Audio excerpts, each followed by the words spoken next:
আসসালামু আলাইকুম ভিউয়ার্স, আপনারা সবাই ভালো আছেন। আজকে আমরা 38 ফিট বাই 36 ফিট জায়গায় 2 ইউনিটের একটা বাড়ির প্ল্যান আমরা দেখব এবং এই প্ল্যান এবং এই বিল্ডিংটা করতে কত টাকা লাগবে আমরা আজকে সেই হিসাবটাও জানব। আমরা লিখি এখানে আমাদের বিল্ডিংয়ের যেই পার্টগুলো অর্থাৎ ডাটাগুলো আমরা লিখি। আমরা এখানে লিখব যে 5 stored stored residential resident residential building residential building আমরা 5 স্টোরেজ রেসিডেন্সিয়াল বিল্ডিং আমরা ডিজাইনটা দেখব এবং এই বিল্ডিংটা পার ফ্লোরে কি 2টা ইউনিট, 2 ইউনিট। এর হচ্ছে এরিয়া আমরা লিখি, এরিয়া আমাদের 36 ফিট ইন্টু হচ্ছে 38 ফিট। আমরা এটাকে লিখতে পারি 1368 স্কোয়ার ফুট।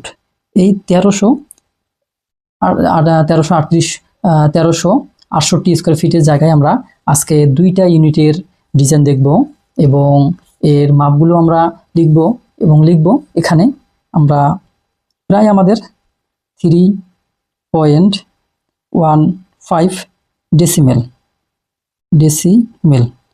এই প্রায় 3 শতক জায়গার উপরে এই বাড়িটা নির্মাণ হবে। আমরা আজকে এর মাপজোখগুলো সম্পূর্ণভাবে আমরা দেখব। তো আমরা মাপ দেখার জন্য যে কাজটা করব, আমরা আগে এটাকে ঘুরে নেই। অর্থাৎ আমাদের এই জায়গাটা কিন্তু প্রবেশ পথ।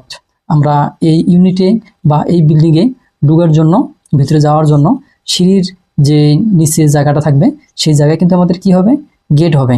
এবং আপনারা জানেন যে অনেক বাড়িতেই আছে এরকম সিঁড়ির সামনে দিয়ে ওঠার জন্য। সেক্ষেত্রে একটা বিষয় লক্ষ্য রাখতে হবে যেন এমনভাবে সিঁড়িটা নির্মাণ করা হয় যাতে করে নিচে ভিতরে প্রবেশ করার জন্য যে কেসি গেট থাকে বা কোলাপসিবল গেটটা থাকে সেটা যেন 7 ফিট হয়, তা না হলে কিন্তু অনেক সমস্যা হবে।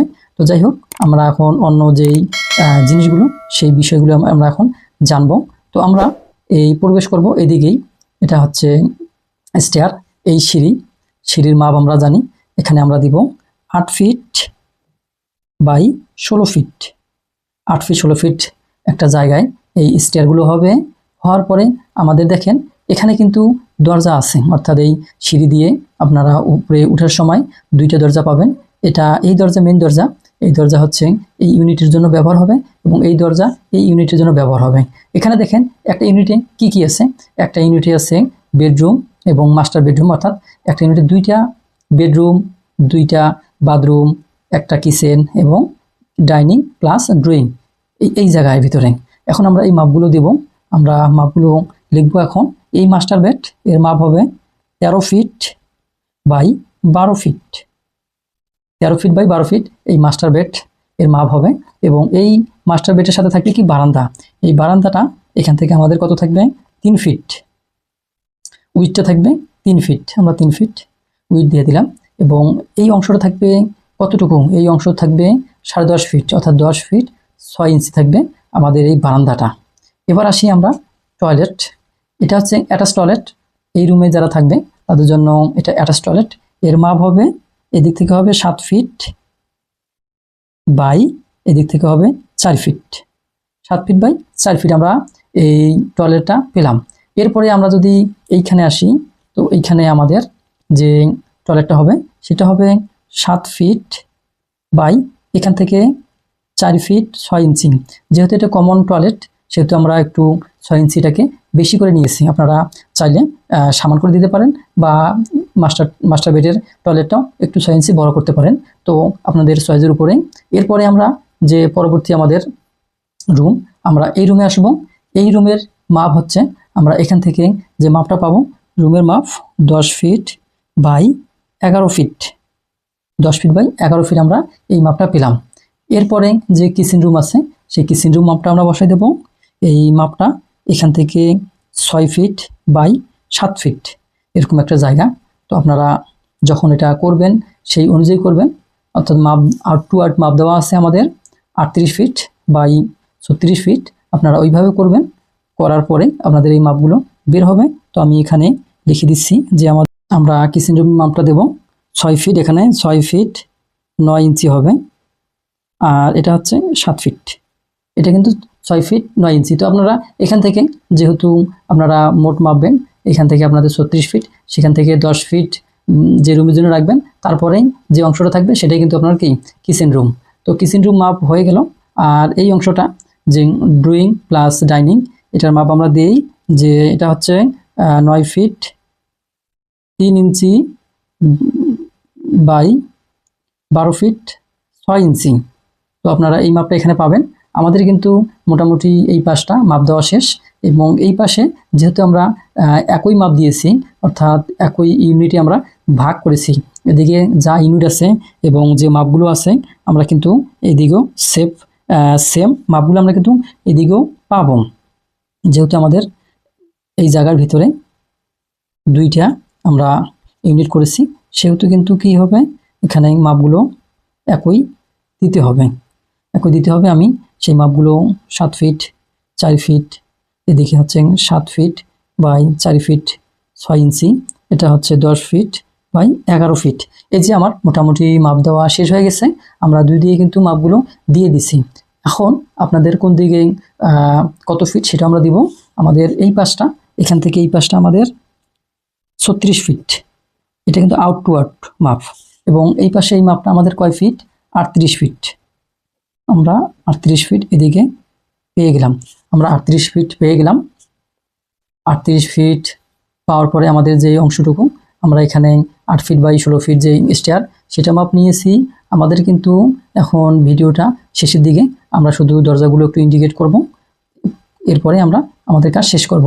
তো আমরা এটাকে ডি ধরব।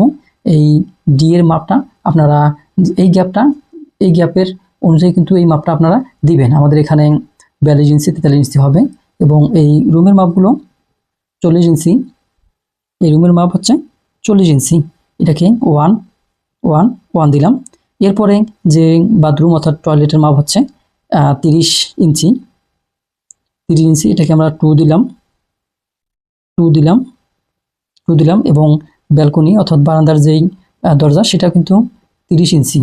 তো আমরা আমাদের যে মাপগুলো আমরা দেওয়া শেষ হলো। এরপরে একটা থাকলো, সেটা হচ্ছে ডি, আমরা এটা 3 দেই। কিচেন রুমের দরজা 34 ইঞ্চি, আমরা এই কিচেন রুমের দরজাটাও কি দিয়ে দিলাম। আমরা জানলাগুলো যদি আসি, তাহলে আমরা এই রুমের জানলাগুলো আমরা 5 ফিটে রাখবো। তাহলে এটাকে ডাব্লু দেই। প্রতিটা রুমে কিন্তু কি আমাদের 2টা করে জ্বালানা পাওয়া গেছে। যেহেতু এই রুমগুলোতে পর্যাপ্ত আলো বাতাসের দরকার, সেহেতু আমরা ডাব্লু দিলাম, এখানেও ডাব্লু। এখন আমরা যে কিচেন রুম সেটাকে আমরা ডাব্লু2 দিই, সেটা 4 ফিট ডাব্লু2 দিই, এবং যে টয়লেটের সেটা হচ্ছে আমরা ডাব্লু1 দিলাম। আপনাদের মাপগুলো ঠিক রাখবেন, ডাব্লু1। এই হচ্ছে আমাদের আজকে ভিডিও। তো এরপরে আমি যে মূল বিষয়টা আসব, তা হচ্ছে এরকম একটা বাড়ির বিল্ডিংয়ের ডিজাইন করার জন্য বা কাজ করার জন্য আপনাদের এস্টিমেট কস্ট কত হতে পারে, আমরা এখন সেটা নির্ণয় করব। আমরা যেহেতু এখানে 5 স্টোরেজ রেসিডেন্সিয়াল বিল্ডিং করব, সেহেতু